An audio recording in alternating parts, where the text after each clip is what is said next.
Chapter 1 of Masters of the Vortex. Read by Harley James. Masters of the Vortex by E. Smith. Chapter 1 Catastrophe. Safety devices that do not protect. Unsinkable ships that before the days of Bergam-Holm and of atomic and cosmic energy sank into the waters of Earth. More particularly, safety devices which, while protecting against one agent of destruction, attract magnet-like another and worse, such as the armored cable within the walls of a wooden house. It protects the electrical conductors within it against accidental external shorts, but inadequately grounded it may attract and upon occasion has attracted the stupendous force of lightning. Then steel armor exploding into incandescence inside walls and ceilings, that house's existence thereafter is to be measured in minutes. Specifically 4 lightning rods. The lightning rods protecting the chromium glass and plastic home of Neal Cloud. These rods were adequately grounded with copper-silver cables the size of a big man's forefinger, for Neal Cloud, doctor of nucleonics, knew his lightning and was taking no chances whatever with the safety of his wife and children. He did not know, did not even suspect, that under certain conditions of atmospheric potential and of ground magnetic stress, his perfectly designed and perfectly installed system would become a super powerful attractor for flying vortices of atomic disintegration. So now, Neal Cloud nucleonicist sat at his desk, in a strained, dull apathy. His face was a yellowish gray-white, his tendoned hands gripped rigidly the arms of his chair. His eyes, hard and lifeless, stared unseeingly past the small, three-dimensional block portrait of all that had made life worth living. For his guardian against lightning had been a vortex magnet, at the moment when some luckless wight had tried to abate the nuisance of a loose atomic vortex.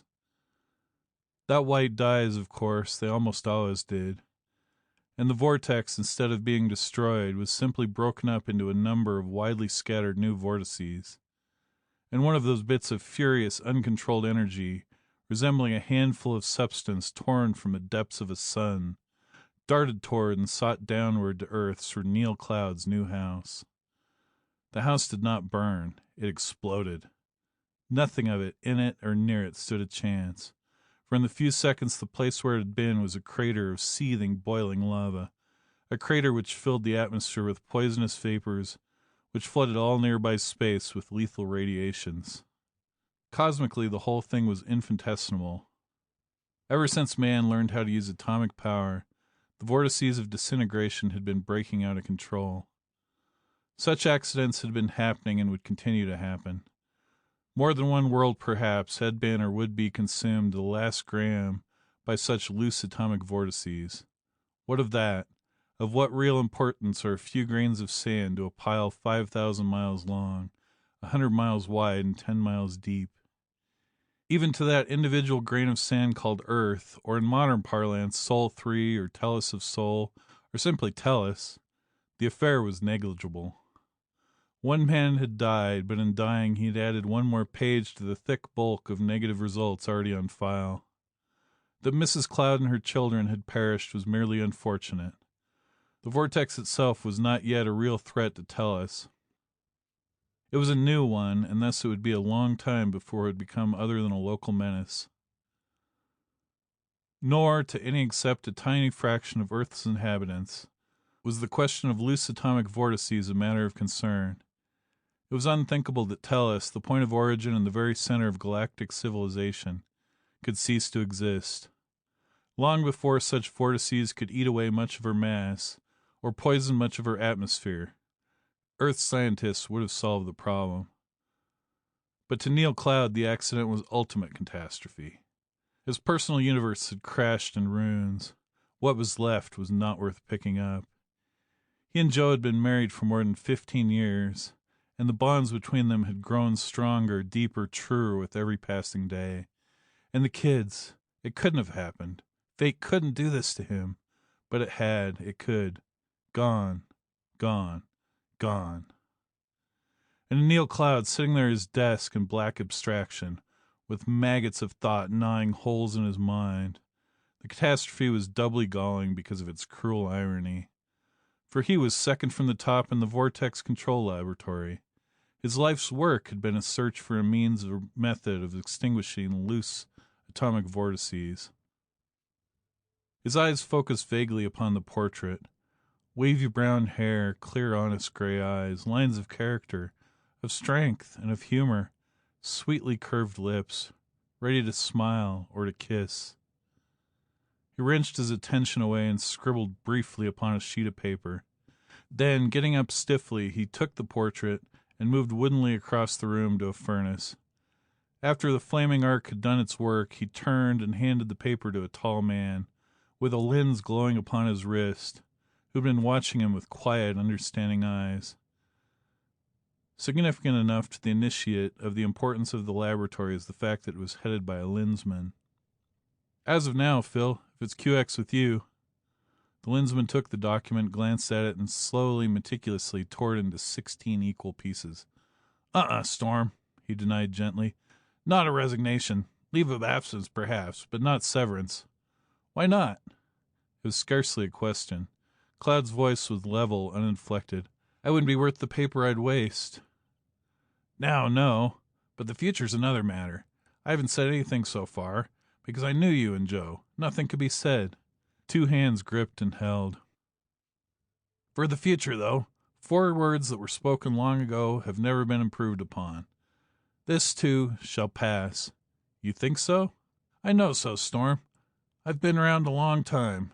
You're too good a man to go down out of control. You've got a place in the world and a job to do. You'll be back. A thought struck the Lensman, and he went on in a strangely altered tone. But you wouldn't. Of course you wouldn't. You couldn't. I don't think so, no. Suicide, tempting although it might be, was not the answer. Goodbye, Phil. Not goodbye, Storm. Au revoir. Maybe. Cloud left the laboratory and took an elevator down to the garage. Into his big blue Deklunsky special, in a way. Through traffic so heavy that front, rear, and side bumpers almost touched, he drove with his wonted cool skill, even though he did not know consciously that the other cars were there. He slowed, turned, stopped, shoveled on the coal all correctly, and all purely automatically. He did not know where he was going, nor care. His numbed brain was simply trying to run away from its own bitter imaginings, which, if he'd thought at all, he would have known hopeless of accomplishment. But he did not think. He simply acted, dumbly, miserably. Into a one-way skyway he rocketed, along it over the suburbs and into the transcontinental superhighway. Edging inward, lane after lane, he reached the unlimited way. Unlimited, that is, except for being limited to cars of not less than 700 horsepower, in perfect mechanical condition, driven by registered, tested drivers at not less than 125 miles per hour. Flashed his number at the control station and shoved his foot right down to the floor. Everyone knows that an ordinary Deklunsky sporter will do 140 honestly measured miles in 1 honestly timed hour. But very few drivers have ever found out how fast one of those brutal, big, souped-up specials can wheel. Most people simply haven't got what it takes to open one up. Storm Cloud found out that day. He held that 6,000-pound juggernaut onto the road, wide open, for mile after mile after mile. But it didn't help. Drive as he would, he could not outrun that which rode with him. Beside him and within him and behind him, for Joe was there. Joe and the kids, but mostly Joe. It was Joe's car as much as it was his. Babe, the big blue ox, was her pet name for it, because, like Bunyan's fabulous beast, it was pretty nearly 6 feet between the eyes. Joe was in the seat beside him. Every dear, every sweet, every luscious, lovely memory of her was there. And behind him, just beyond eye-corner visibility, were the 3 kids. And a whole lifetime of this loomed ahead, a vista of emptiness more vacuous by far than the emptiest reaches of intergalactic space. Damnation! He couldn't stand much more of. High over the roadway, far ahead, a brilliant octagon flared red. That meant stop in any language. Cloud eased up on the accelerator, eased down on the brake pedal, took his place in the line of almost stalled traffic. There was a barrier and a trimly uniformed policeman. Sorry, sir, the officer said with a sweeping turning gesture, but you'll have to detour over to 20. There's a loose atomic vortex beside the road up ahead. Oh, it's you, Dr. Cloud. You can go ahead, of course. Couple of miles yet before you'll need your armor. They didn't tell us they were sending for you. It's just a little new one, and the dope we got was that they were going to shove it over to the Badlands with pressers. They didn't send for me. Cloud tried to smile. I'm just driving around. No armor even, so I might as well go back. He turned the special around. A loose vortex, new. There might be 3 or 4 of them scattered over that many counties. Sisters of the one that had murdered his family. Spawn of that damn number 11 that bungling nitwit had tried to blow out. Into his mind there leaped a picture wire-sharp of number 11 as he had last seen it. And simultaneously an idea hit him like the blow of a fist. He thought. Really thought. Now intensely and clearly. If he could do it. Could actually blow out the atomic flame of an atomic vortex. Not exactly revenge, but it would work. It would have to work. He'd make it work. And grimly quietly, but alive now in every fiber, he drove back to the city almost as fast as he had come away. If Philip Strong was surprised at Cloud's sudden reappearance in the laboratory, he did not show it. Nor did he offer any comment as his erstwhile assistant went to various lockers and cupboards, assembling coils, tubes, armor, and other paraphernalia. Guess that's all I'll need, Chief, Cloud remarked finally. Here's a blank check. If some of this stuff shouldn't happen to be in usable condition when I get done with it, fill it out to suit, will you? No. The Lensman tore up the check just as he had torn up the resignation. If you want the stuff for legitimate purposes, you're on patrol business and it's the patrol's risk. But if you're thinking of trying to snuff a vortex, the stuff stays here. That's out, Storm. But I'm going to really snuff them, starting with number 1 and taking them in order. No suicide. Huh? Skepticism incarnate.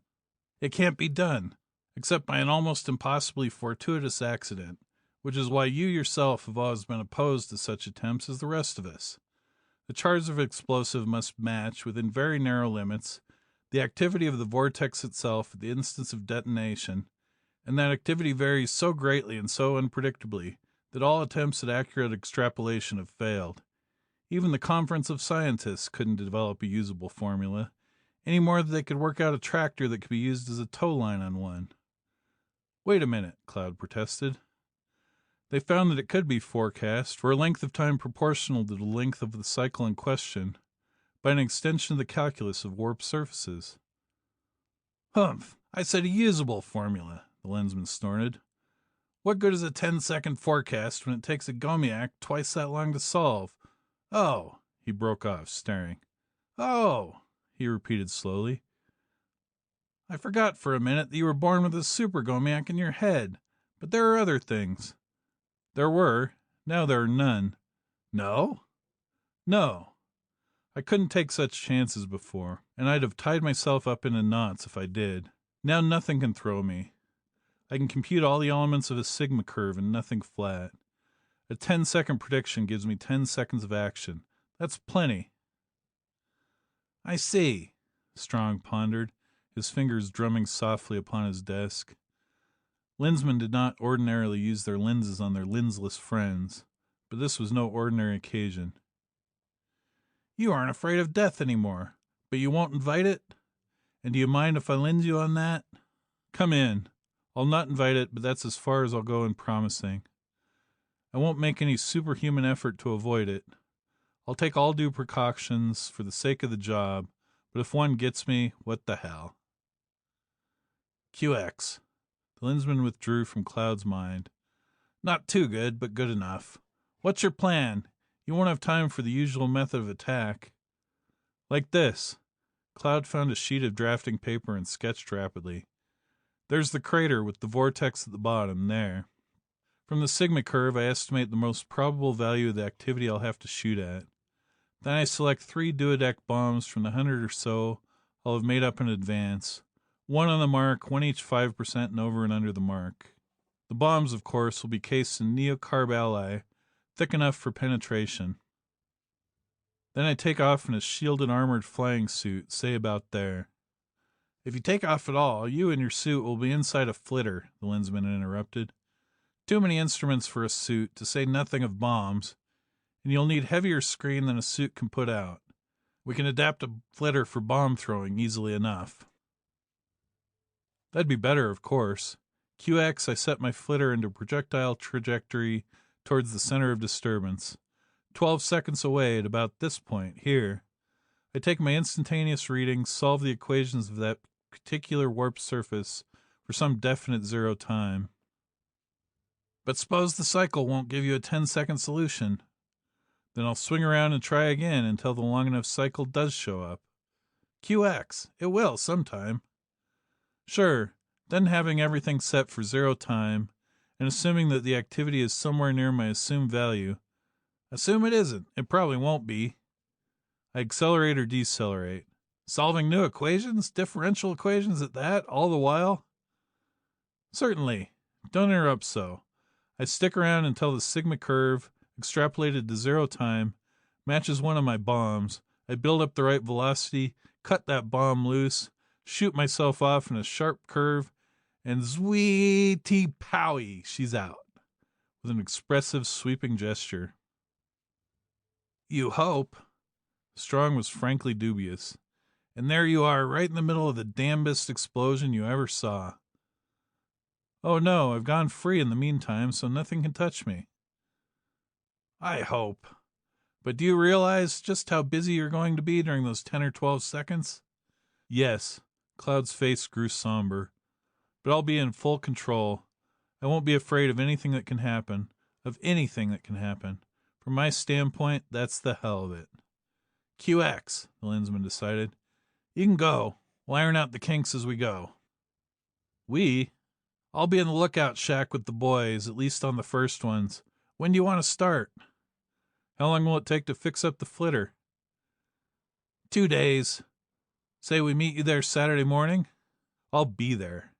And again Neal, Cloud, and Babe, the big blue ox, hit the road.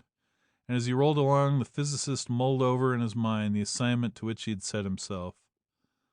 Like fire, only worse, atomic energy was a good servant, but a very bad master. Man had liberated it before he could really control it. In fact, control was not yet, and probably never would be, perfect. True, all except a minute fraction of 1% of the multitudes, as small, tame, self-limiting vortices, were perfect servants. But at long intervals, for some unknown reason, science knew so little fundamentally of nuclear reactions, and one of them flared nova-like into a huge, wild, self-sustaining monster. It ceased being a servant, then, and became a master. Such flare-ups occurred very infrequently. The trouble was that the loose vortices were so utterly, so damnably permanent. They never went out, and no data were ever obtained. Every living thing in the vicinity of a flare-up died. Every instrument and every other solid thing within a radius of hundreds of feet melted down into the reeking, boiling slag of its crater. Fortunately, the rate of growth was slow, as slow almost as it was persistent. But even so, unless something could be done about loose vortices before too many years, the situation would become extremely serious. That was why the laboratory had been established in the first place. Nothing much had been accomplished so far. Tractor beams would not hold. Nothing material was of any use. Pressors worked after a fashion. Vortices could be moved from one place to another. One or two, through sheer luck, had been blown out by heavy charges of duodecoflatalomate. But duodec had taken many lives, and since it scattered a vortex as often as it fed it, duodec had caused vastly more damage than it had cured. No end of fantastic schemes had been proposed, of course, of varying degrees of fantasy. Some of them sounded almost practical. Some of them had been tried, some were still being tried. Some, such as the perennially appearing one of installing a free drive and flinging the whole neighborhood off into space, were perhaps feasible from an engineering standpoint. They were potentially so capable of making things worse, however, that they could not be used except as last-ditch measures. In short, the control of loose atomic vortices was very much an unsolved problem. End of Chapter 1.